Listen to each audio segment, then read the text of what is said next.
In this video, I'm going to be going to as many LEGO selling stores as I can in one day. And with that, I've established 3 main rules. First, all stores that I go to must be LEGO selling stores, which means their main focus must be selling LEGO. So stores like Target and Walmart don't count. Second, I must go to all stores in the same calendar day. And third, I have to take a picture in front of every store. This isn't super integral for the challenge, it's just something that I thought would be kind of cool to do. As you can see, there are 2 main groups of stores. The stores in each group are relatively close to one another, however there's a 2-hour gap between the 2 groups. Most of the stores open at 10 or 11 a.m., so in order to maximize time for later in the day, I'm going to drive the 2 hours to the farthest group in the morning before any of the stores actually open. And with that, it's time for store number 1. Alright, we just arrived at store number 1. It was a 2-hour drive, but we drove before the store opened, so we didn't kind of save that time for later in the day. It's just a regular LEGO store, so not really gonna be anything too crazy inside of it. But yeah, let's head inside. We just came out of the first LEGO store. It was a pretty average store. There wasn't really anything too much different in it, but they didn't have the cathedral. He wants the Notre Dame Cathedral. They didn't have it, but it does have this pretty sick giraffe, which is pretty cool. It's actually built out of Duplo bricks, but it's still pretty cool. But next up, we have the shortest commute to the next LEGO store, so I'll show you guys what that looks like. It's actually kind of crazy how short it is, but let's get there right now.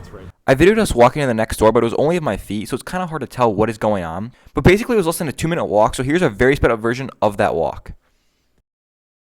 We've arrived at the next LEGO store. It is actually a LEGOLAND Discovery Center. It is a LEGOLAND Discovery Center that is in the mall next to the other LEGO store. This actually opened after the original LEGO store, which is why there's 2 next to each other.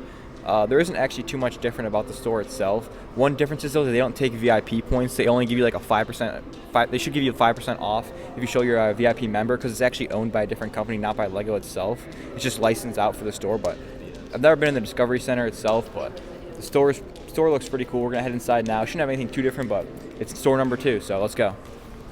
We just came out of the LEGOLAND LEGO store. The sets and stuff, not too much different from a regular LEGO store. The pick brick wall was actually pretty cool. They had some cool colors like dark red and like teal, and they had molded dark gray like mountain pieces, which is kind of cool. But overall, it's kind of a weird, quirky thing that those stores are so close together. But yeah, it was pretty nice. What did you think about it?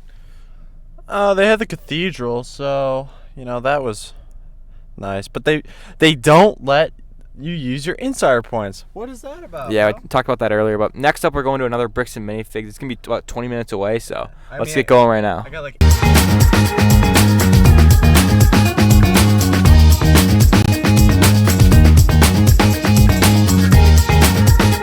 All right, we just arrived at the 3rd store, the bricks and minifig store. It was a pretty easy drive. We were just recounting going to the 2nd store though, and we remembered that we forgot to take a picture in front of it. So at the 2nd store, we already broke one of the rules, but it's all right. We still showed that proof that we were there, so it still counts as 2 stores. We're gonna head into the 3rd one now. Hopefully they've got some cool stuff, and yeah, we'll let you guys know. We took the picture in front of the store before heading in, and once inside, we were able to see the awesome selection of Star Wars sets that they had. This store had a mix of sets from the early 2010s, but also some sets from the early/mid 2000s. As you can see, they had sets like the OG Hailfire Droid, 2010 Swamp Speeder, and the 2005 ARC 170, which always has that awesome looking box art. The TIE Defender is also a super cool and unique set as well. And they also had the big 3 of LEGO Star Wars sets at the top with the UCS AT-AT, Star Destroyer, and Millennium Falcon. They had some OG Clone Wars sets as well, which are always cool to see as a Clone Wars fan. And they also had the 2005 Imperial Inspection, which is a super cool set. It was pretty cool to see the different eras of sets they had within the store. Below all the other sets that you just saw, they also had some OG battle packs, like the 2007 Clone and Droid battle pack, along with the 2009 Clone Walker battle pack and the Assassin Droids battle pack. I'm pretty sure the Clone Walker battle pack was listed for like $100, which is just crazy, since I remember buying that set for like $12 when I was younger. They also had some pretty cool Star Wars minifigures with a ton of clone troopers, which were awesome to see. They had some more awesome old LEGO Star Wars sets on the used set wall, along with the UCS Naboo Starfighter, which is awesome to see with those chrome pieces. We just came out of the Westerville bricks and minifig store. The guy there said they just opened, and they have an insane amount of stuff. October. They opened in October, which was a month ago at this point, and they have an insane amount of stuff. Like you guys will see the B-roll, but just some of the oldest like sets I've ever seen. Like they had a old UCS Star Destroyer, old UCS Millennium Falcon. They had sealed Clone Walker battle packs and the original Clone Trooper battle pack. Like they had some absolutely awesome stuff, and it was just a really cool store. So yeah, what do you think about it? Overall, that was probably at least a 10, right? That's got to be the best bricks and minifig store I've been in so far. I don't know about you. Yeah, it was pretty cool. But next up, we got another one. It's about like a 26-minute drive, so we're going to head there now. Alright, we've arrived at store number 4. It was probably the hardest drive of the whole series, even though it was like 25 minutes, just because we're like just getting stuck at lights and stuff, but we have finally made it, so let's head inside. Dude, this is easily the most insane bricks and minifigs place I've ever been to. 2 Death Stars. It's not even the beginning of it. Bro. There's so much. See it. Bro, that thing is sick. Yeah, this bricks and minifigs was pretty cool. First, they had these Kingdom sets, and I remember having the middle one as a kid, so it was super cool to see it sealed. They also had LEGO Star Wars watches, which I would say aren't super well known. However, it was something that I had low-key been looking for. They had the Darth Vader and C-3PO versions of them. The store had a variety of Star Wars minifigures as well, along with a 2003 Cloud City that had its box, which is super cool. And then here are some of the sealed sets that they had. It's cool to see the big UCS sets, however, I think it's also pretty nice to see the smaller, medium-sized sets as well. One that I always thought was pretty unique and cool was the pirate tank from the Clone Wars. But overall, they had a lot of sealed Star Wars sets which were fun to look at. On the used set wall, they had the UCS AT-AT and Tantive, which were some pretty big sets to see built as well. Yeah, that Bricks and Minifigs pal had some absolutely insane stuff. I got the Darth Vader watch. I had this back when I was a kid, I'm pretty sure, and it's just, I don't have it anymore. Like, it's just like broken in my collection. So on to the next store now, but I can say for sure that time is becoming a factor, and we are really going to be crunched to finish this challenge in one day and to get to all 9 stores, but let's just get to it. Oh, we also didn't get a picture front of that store. We're still there, but I think we just got to scratch rule 3. I mean, we're just not executing at this point. So yeah. We just went out. What number store is it? Post game interview. What store is it? Store number 5. We just got out of store number 5. We didn't even record an intro or a little pregame because yeah, the time crunch. We're only in there for like 13 minutes, but they had a lot of cool stuff. It's actually kind of an interesting bricks and minifigs compared to the other ones we've been to. It's like in an apartment complex, so the ceilings are super high. They had a lot of good stuff, a lot of cool stuff.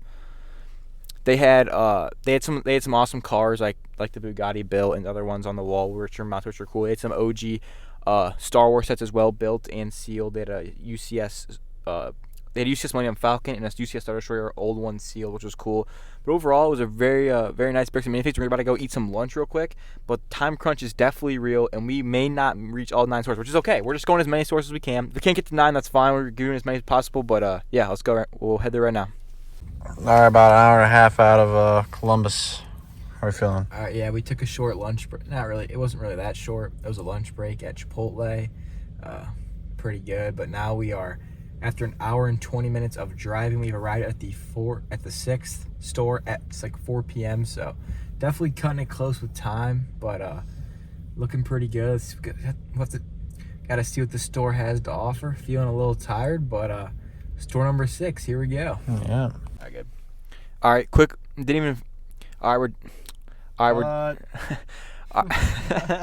done with store number 6. We were only in there for like 8 minutes. But they had a smaller selection, still had some nice, cool, older stuff. But we're gonna head to store number 7 right now. Yeah, he got a little plate for his figure. But we're gonna head to store number 7 right now. Gonna keep the pace, and so let's get to it. Pace, we can do it. All right, we'll see you guys there. Oh, dude, my hand keeps getting in the videos. All right, we've completed the drive to the 7th Bricks and Minifig store. However, we had an unfortunate situation arise while we were driving here. I thought I had somewhere to be at 6, so I thought I had a little more time. Turns out to be there at 5:30 now.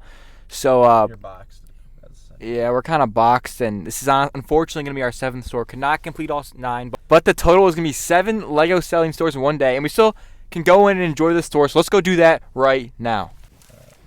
All right, we just came out of the 7th and final LEGO selling store of the trip. They had similar stuff to what they usually have, but still pretty cool to visit nonetheless. Overall, this challenge is complete, and we have visited 7 LEGO selling stores in one day. It was amazing. It was awesome. I was like a little kid. I was just excited to go to every store. But overall, it was a good challenge. We didn't meet 9, but 7 was still a good number. And overall, it was a great trip, good experience, and something I'll never forget. Yeah, guys, this trip was definitely a blessing. Huge thanks to my friend Tyler for coming along and helping me film it all. I really hope you guys enjoyed watching it, and I will see you guys in the next video.